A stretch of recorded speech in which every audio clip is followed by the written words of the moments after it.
ಕುಟುಂಬವನ್ನ ಮೆಚ್ಚಿಸುವುದಕ್ಕೋಸ್ಕರ ಜೀವಿಸ್ತಾ ಇದ್ದಾರೆ. ಗಂಡ ಹೆಂಡತಿಯನ್ನ, ತಂದೆ ತಾಯಿ, ಬಂಧು ಬಳಗ, ಸ್ನೇಹಿತರನ್ನ ಮೆಚ್ಚಿಸುವುದಕ್ಕೋಸ್ಕರ ಜೀವಿಸ್ತಾ ಇದ್ದಾರೆ. ಆದ್ರೆ ನಾನು ನೀನು ಇಲ್ಲಿ ಜೀವಿಸ್ತಾ ಇರೋದು ಯಾರನ್ನ ಮೆಚ್ಚಿಸುವುದಕ್ಕಾಗಲ್ಲ. ನನಗೂ ನಿನಗೂ ತನ್ನ ಸ್ವಂತ ದೇಹವನ್ನ ಮುರಿದು ರಕ್ತವನ್ನ ಸುರಿಸಿ ನನಗೋಸ್ಕರ ನಿನಗೋಸ್ಕರ ನಾನು ನಿಲ್ಬೇಕಾಗಿರುವಂತ, ನೀನು ನಿಲ್ಬೇಕಾಗಿರುವಂತ ಆ ಕಲ್ವಾರಿ ಕ್ರೂಜೆಯಲ್ಲಿ ನಿಂತುಕೊಂಡು ನನಗಾಗಿ ನಿನಗಾಗಿ ಸತ್ತು ಪುನರುತ್ಥಾನವನ್ನ ಹೊಂದಿದಂತ ಯೇಸು ಕ್ರಿಸ್ತನನ್ನ ಮೆಚ್ಚಿಸುವುದಕ್ಕಾಗಿ ಇವತ್ತು ಏನನ್ನ ಮೆಚ್ಚಿಸ್ತಾ ಇದ್ದೀವಿ? ಯಾರನ್ನ ಮೆಚ್ಚಿಸ್ತಾ ಇದ್ದೀವಿ? ಬೆಂಕಿಯೊಡನೆ ಬರ್ತೈತಂತ್ರಿ ಕರ್ತನ ಬರೋಣ. ಹಲ್ಲೆಲೂಯ.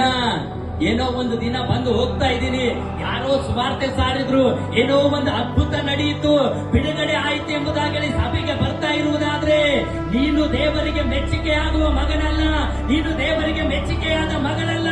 ದಿನ ನಿತ್ಯವೂ ದೇವರು ನನ್ನನ್ನು ನೋಡಿ ಮೆಚ್ಚಬೇಕೆಂಬುದಾಗಲಿ ಪರಿಶುದ್ಧನಾಗಿ ತನ್ನ ಕಣ್ಣನ್ನ, ತನ್ನ ಕಿವಿಯನ್ನ, ತನ್ನ ನಾಲಿಗೆಯನ್ನ, ತನ್ನ ಆಲೋಚನೆಗಳನ್ನ, ತನ್ನ ದಾರಿಯನ್ನ ಸರಿಪಡಿಸಿಕೊಂಡು ಕರ್ತನ ಪಾದದಲ್ಲಿ ನಿಂತು, ದೇವರೇ ಈ ಶರೀರ, ಈ ಪ್ರಾಣ, ಆತ್ಮ ನೀನು ಕೊಟ್ಟಂತ ಭಿಕ್ಷೆ, ಇದರಲ್ಲಿ ನಿನ್ನನ್ನ ಪ್ರಚುರಪಡಿಸಲಿಕ್ಕೆ ನನಗೆ ಸಹಾಯ ಮಾಡೆಂಬುದಾಗಿ ಹೇಳುವುದಾದ್ರೆ ಅವಾಗ ಮಾತ್ರ ನಿನ್ನ ಆರಾಧನೆ ಪರಲೋಕವನ್ನ ಮುಟ್ಟುವಂತದ್ದಾಗಿದೆ.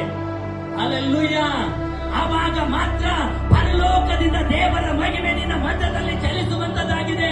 ಆವಾಗ ಮಾತ್ರ ನಿನಗೆ ಎದುರಾಗಿ ನಿಂತುಕೊಂಡಿರುವಂತ ಯಾವುದೇ ಕೋಟೆಗಳಿರಬಹುದು, ಅದನ್ನ ಸುಟ್ಟು ಲಯ ಮಾಡಲಿಕ್ಕೆ ಪರಲೋಕದಿಂದ ಅಗ್ನಿ ಬೀಳುವಂತದ್ದಾಗಿದೆ.